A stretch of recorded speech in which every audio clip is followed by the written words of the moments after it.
This OG Bobby Benz, and we rocking with Hustle Heart.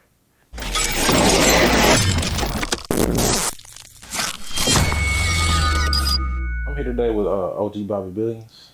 Yeah, I want to start off by asking you, where you from, man? I'm from Oak Cliff, Dallas, Texas. Born and raised. Where did you get your name, OG Bobby Billions, from? So I got a team. We got a team of guys. My guys back home. My gang is Billy Gang, and so we got our stage name. So I wanted to include Billy Billions. So I took the Billions, mixed that with OG Bobby Johnson from South Central, and OG Bobby Billions. That's how I put it together. Being that you're from Dallas, did the Dallas artists like DSR, Big Tuck, Mr. Pookie, Mr. Lucci, did they influence you musically? For sure, man. They everybody, that's what we kind of grew up. That's what they were spinning on the radio. Those was the heroes in the city that we saw doing it. And I want to shout out Mr. Lucci particularly for shouting me out on his last interview, man. That's a Dallas legend forever. Speaking of the older influences of Dallas, the dance scene was big. The Dallas Boogie, all that was big. Yeah, for sure. What was that experience like during that era for you? Man, it was lit. Shit, I actually, I was that era was around the time when I'm 18, 19, 20. So, my experience in the club was a lot of that. I'm actually a certified jig master. I can fuck it up if I wanted to, but I really don't do all that no more. Are you currently in Houston? I live out here now. I moved out here to the H. I've been staying out here for about 5-6 months, like this past time. Okay. So, how do you feel about the music scene here versus or compared to Dallas? Houston. I want to say maybe Houston. If you count how like the people that's made it out, that's made it big, Houston has more people. But I was gonna say maybe Houston rock with their people harder, but it really, I don't know. Texas. We don't do each other like they do out there in Atlanta. But people been fucking with me though. But I think Texas as a whole, we're a little behind. We got some catching up to do, I feel like. So speaking of that, how do you feel about the unity in Houston and Dallas? I mean, for me, people, everybody, I done talked to everybody that's hot in Texas in these last few months since my shit been rolling. Everybody done talked. I done talked on the phone and had conversations with everybody. So, me personally, it seems like, on my side looking, it seems like people fucking with me. But the unity, it is divided. It's a lot of unnecessary beef. It's a lot of drama. We really all need to be coming together. And we need to be coming together and just doing it big. It ain't enough of us. It ain't enough of us really doing it for us to be, for the few niggas that's in this bitch to be going back and forth. Okay. So, do you play any instruments? I pretend like I play the piano sometimes, but so you can't. In real life, I can't play nothing. Okay. How does it feel getting recognition from people like Mr. Hit That from K104? It was big, man. Shout out Mr. Hit That hoe, man. Mr. Hit That took my shit. He spinning it on the radio every week out there in the D. And that's big, That's probably how a lot of other people that heard it, why a lot of people gravitating towards my shit. That means a lot. Mr. Hit That, a legend too, That's Mr. Hit That hoe. And that's another fellow jig master. We got the moves. Did you fuck with him? Oh, he ain't seeing me on that. He ain't gonna see me on that flow. So we see you're set to release the video for your song Outside featuring the slang rapper Mo3. Mo3. Yeah. How did that feature come about? Man, so his DJ, Lil Zach hit me. I was like, man, 3 been jamming your shit, man. 3, we been jamming your shit out here, and I think that was in Vegas when he had called me. And he was like, shit, send it to me with an open verse. I ain't gonna make no promises. He gonna just jump on your shit. He was like, I'm gonna see what I can put together. And I sent it to Zach, and a few days later, I just woke up, man. Mo3 was on his IG singing it, and that shit was just going crazy. That was just going crazy. So how was that moment? How was that moment for you when you seen him on that? Man, it was big. I woke up, I had like 1 million notifications. I was just like, whoa, what's going on? It's like, am I famous? But nah, it was just Mo3 singing my shit. So that was a big moment. That was big. I was really excited. Okay. So what was the atmosphere on set for the video? The atmosphere on the set, it was deep, man. You know, there's a lot of people there. It was a lot of people around that love 3. So it was a real deep, painful. But we had a good time. It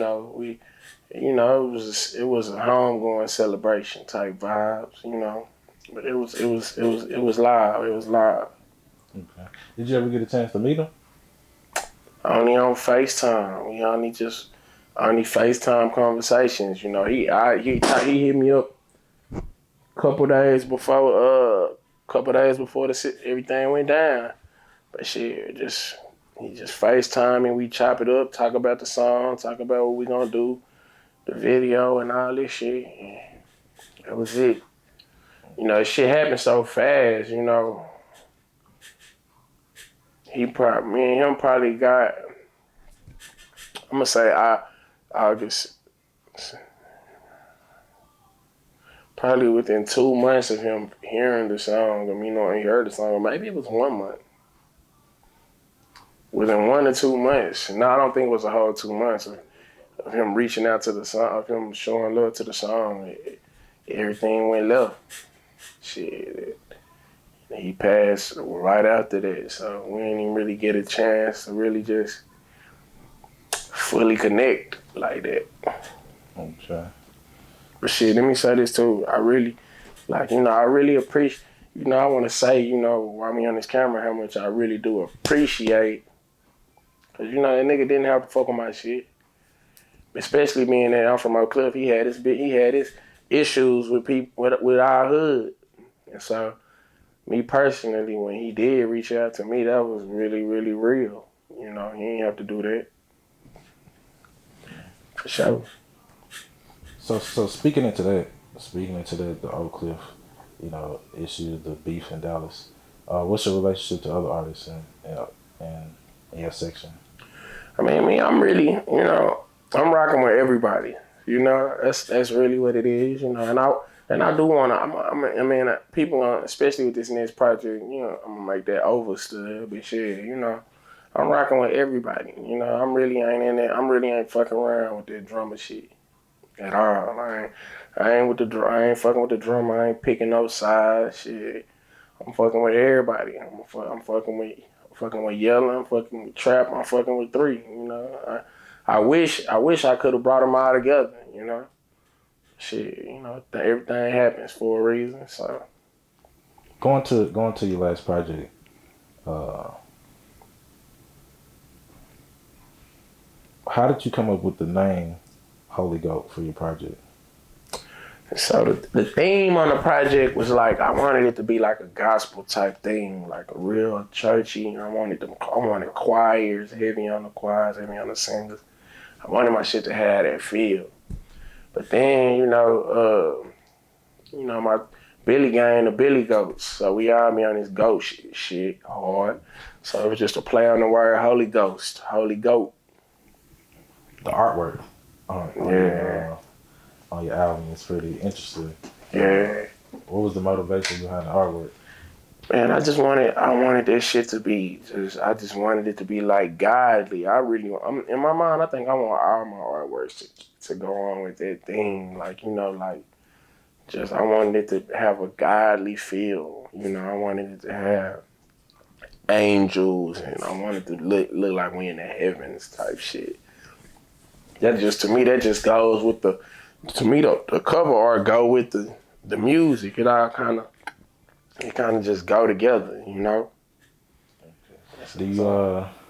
I know you said you don't play the piano. You don't actually play the piano.